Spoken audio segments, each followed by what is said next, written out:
Les règles du jeu du clown contemporain du théâtre du Chapeau. Moi je suis Alice. Moi je suis Marie-Luce. Je suis Patrick. Marion. Et Patrice. Quelque chose qui fait vraiment la spécificité du clown, c'est son regard public. On appelle ça le regard public, puisqu'on s'adresse directement au public, on regarde le public dans les yeux. Et ça, c'est ce que ne fait pas le comédien, même si on peut retrouver ça, je sais pas moi, dans les one-man shows, dans les stand-up, ce genre de choses, ou peut-être même dans l'improvisation théâtrale. Mais en tout cas, en général, il y a un quatrième mur, on ne regarde pas le public. Le clown, lui, il va capter le public dans les yeux. Alors moi, personnellement, j'adore ça. J'adore aller chercher le regard du public et regarder ce qu'ils pensent, ce qu'ils voient, est-ce qu'ils sont avec moi. Voilà, j'adore avoir ce feedback permanent avec le public et c'est vraiment comme ça qu'on en fait un partenaire de jeu complet. Même si on est en solo, on n'est pas tout seul, on est vraiment avec ce partenaire de jeu. Ou bien préciser que quand on dit que le public est le partenaire de jeu, c'est on ne va pas l'inviter à jouer sur scène. Ah bah non, qu'il nous laisse tranquille sur scène, nous tout seuls dans la lumière, s'il vous plaît. Mais non seulement on regarde le public, mais dans ce regard public, je me nourris de ce qu'il me renvoie. Donc c'est ce regard public, il se travaille. On voit bien qu'au début de l'apprentissage clown, on jette un regard. Parce que le regard est quand même dans la société de tous les jours, on a beaucoup de pudeur derrière. Donc là, on apprend justement à oser regarder ce public et puis on l'affine en se nourrissant de ce qu'il me renvoie. Et là, ça devient du jeu, je peux me nourrir de ça et ça va nourrir mon jeu. Donc ça aussi, ça facilite le jeu, bien sûr. Moi, j'adore le truc de nourrir. C'est le bon mot, exactement. Moi, je me nourris énormément sur scène du retour public. Exactement. Et il y a un autre regard qui est important aussi, c'est qu'on regarde son partenaire quand on joue avec ses partenaires ou son partenaire. Et là aussi, c'est pour me nourrir de ce qu'il est en train de vivre. Ça donne aussi de la lisibilité. Parfois, on est dans des jeux, on est sur la scène un peu partout, dans des actions incroyables. Et ça permet aussi d'être lisible sur qu'est-ce que mon partenaire ressent. Est-ce que moi, ça va me nourrir pour m'amener autre chose, ou comme on parlait tout à l'heure, dans l'adhésion du même état. Et souvent, quand on regarde longtemps son partenaire, il ne faut pas le regarder en 2-3 microsecondes, il faut prendre le temps de le regarder, de se nourrir. En règle générale, c'est là où les deux, quand on est en duo, vont regarder en spontané, simultanément, le public, et c'est d'une puissance absolue. Donc ça vaut le coup de se nourrir du partenaire, parce que généralement, c'est là où on a vachement à donner au public. On donne un super regard pertinent. Oui, pardon, tu voulais parler. Ça me fait penser que le regard clown, il y a tout ce que tu dis là de nourrir pour l'acteur, pour le jeu, etc. et donner de la puissance au personnage. Et aussi pour moi, c'est quelque chose d'extrêmement technique où on a vraiment besoin d'avoir une précision dans le regard. C'est ce qu'on travaille au fur et à mesure. C'est-à-dire que ce regard, il faut vraiment le préciser pour qu'il soit juste, qu'il soit pas juste je vois et puis ça me fait rien. C'est vraiment aller chercher le regard pour construire quelque chose avec le public ou avec mon partenaire. Et moi, je pense de toute façon que le clown, c'est une pratique, c'est un art hautement relationnel.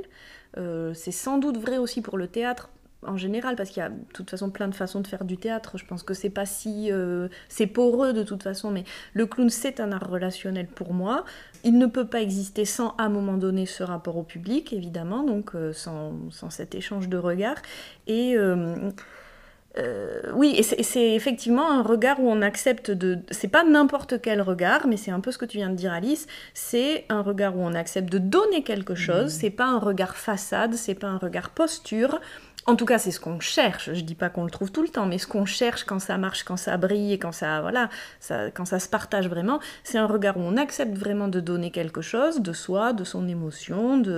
Et c'est aussi un regard... peut-être plus difficile à sentir, à saisir plus tard dans le travail, c'est aussi un regard où on accepte de se laisser toucher, et donc de se laisser toucher et de se laisser transformer, parce que nous renvoie notre partenaire, c'est plus facile, c'est notre collègue de jeu, on se connaît, on travaille ensemble, on est ensemble à ce moment-là, mais aussi de se laisser toucher par le public. Oui, c'est exactement ça, parce que souvent quand on démarre le travail du clown, ce que tu disais, on n'ose pas trop regarder le public en se disant si je le regarde et si jamais ils sont pas contents ou si jamais ils me renvoient des regards pas très sympathiques, du coup on se dit vaut mieux pas que je le regarde parce que comme ça au moins genre je ne vois rien, et petit à petit on accepte d'aller le chercher et puis de s'apercevoir tout d'un coup, je sais pas, si on a un public qui s'ennuie, qui s'endort, Si je suis clown, je peux pas rester comme ça. Je peux pas me dire tant pis, c'est pas grave. Non, dans quel état ça va me mettre ou qu'est-ce que ça va me faire d'avoir un public qui tout d'un coup n'est plus avec moi ou que j'ai perdu de vue ou qui comprend rien ce que je fais ou qui s'ennuie, et ça va devenir aussi une source de jeu. Ou un public qui m'aime, et ça peut me toucher aussi d'une façon inattendue. Voilà, ça peut me... C'est En clair. tout cas, ça nous transforme. En tout cas, si on se laisse toucher, ça nous transforme, et donc ça transforme le jeu derrière. Donc c'est permanent, en fait. C'est des allers-retours permanents. Et on se rend compte quand on est public, le public, il en demande. C'est-à-dire qu'il s'approprie le personnage par ce regard. Et ce regard, pourquoi ce regard il touche aussi? C'est parce qu'il y a énormément de fragilité dans un regard. Les yeux, ça parle même malgré nous, parfois. Ça transpire nos émotions sans qu'on dise un mot. Ça nous échappe presque en tant que clown. Et donc, on donne quelque chose de tellement authentique, comme tu dis, qu'il y a un côté de la belle fragilité humaine qui touche le public. Et le public, il en redemande. Ouais, j'irais même jusqu'à dire que c'est quasi ce qui crée l'intimité avec le personnage, et le clown est très intime en fait avec le public, et c'est pour ça qu'on s'y reconnaît quand on est public, et c'est pour ça que le clown, on lui ouvre toutes les portes et qu'il peut rentrer très vite chez nous parce qu'il y a cette intimité qui se crée très rapidement, et donc il y a quelque chose de très affectif avec le personnage, de par ce regard qui est naïf et bienveillant en fait. Tu dirais qu'il est bienveillant, ça, pour toi ? De quoi ? Tu dis naïf et bienveillant ? Oui, c'est-à-dire qu'il est bienveillant, il n'est pas complaisant, mais il est bienveillant, le regard du clown. Et pour moi, en tout cas. Mais c'est pas pour ça qu'il est complaisant. Mais il faut de la bienveillance, parce que si tu n'as pas de bienveillance, quand tu es... la bienveillance, ça ne veut pas dire être gentil, ça ne veut pas dire forcément être, tu vois...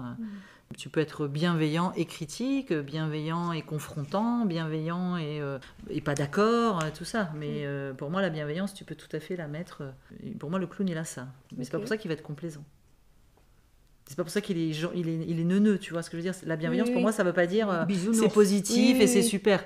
Non, ça veut dire... Ça, c'est entre nous, hein, d'accord, c'est pas pour... Je ne sais pas. Ah, ça bienveillant, tu veux dire vis-à-vis de lui-même, vis-à-vis du public, toujours. Pour Pour moi, il est toujours bienveillant vis-à-vis du public. Oui. Oui. Bah oui, il est Regarde, bienveillant. naïf et bienveillant. Il est bienveillant vis-à-vis du public, ça je suis complètement d'accord, parce que de toute façon il a besoin du public. Et voilà. C'est dans ce sens-là que je le disais. Oui, d'accord. C'est ça dans ce sens-là que je le disais. D'accord. Après, il n'est pas obligé d'être... des fois, non, il a un regard qui est... Mais en tout cas, il a cette bienveillance avec le public, puisque sinon il se fait couper la tête. Oui. T'en penses quoi, Marion ? Et ben moi j'étais en train de me dire que pour moi le clown c'est l'humain, c'est un petit ou un grand concentré d'humanité, et donc l'humain n'est pas toujours bienveillant, donc pour moi le clown non plus. Mais là où je suis d'accord avec Alice, c'est que dans cette structure de spectacle et de théâtre où le clown a besoin de son public, et donc oui il y a quelque chose de cet ordre d'être bienveillant vis-à-vis du public. Et après j'ai des exemples en tête de clowns qui sont très corrosifs et qui piquent leur public, et pour moi ça ne fonctionne que parce que d'abord, ces clowns-là se mettent drôlement le public dans la poche, mine de rien, l'air de rien, avec beaucoup d'affect, avec beaucoup d'authenticité, et ça ne peut marcher que comme ça, en fait. Parce que d'abord, il y a ça qui est gagné, l'amour pour le clown, j'ose dire ce mot-là, je pense. J'ai entendu il n'y a pas très longtemps, alors j'aurai pas la source, mais j'ai retenu la citation, j'ai entendu ça, qu'un funambule, on l'admire, un clown, on l'aime. Et en fait, vraiment, du coup, j'ai pas trop honte de ce mot qui est très chargé d'affect, parce que oui, je pense que ça fait un peu cet effet-là. Non, mais moi, après, je suis complètement d'accord avec toi sur le fait que les clowns, il y a des clowns qui vont... On peut être un clown et devenir serial killer et passer dans des trucs horribles et être hyper antipathique, hyper méchant avec son partenaire, etc. Mais au fond, après... Derrière, c'est quand même reste un jeu d'acteur, et il faut qu'il y ait quand même cette bienveillance à l'intérieur par rapport au public, etc. Parce que si on l'a pas, comme tu dis, à un moment donné, le public, on peut pas l'amener au bout du monde en fait. Il faut qu'il sente derrière que c'est du jeu, que ça reste quelque chose où on va pas le mettre en danger. C'est ça, on est d'accord.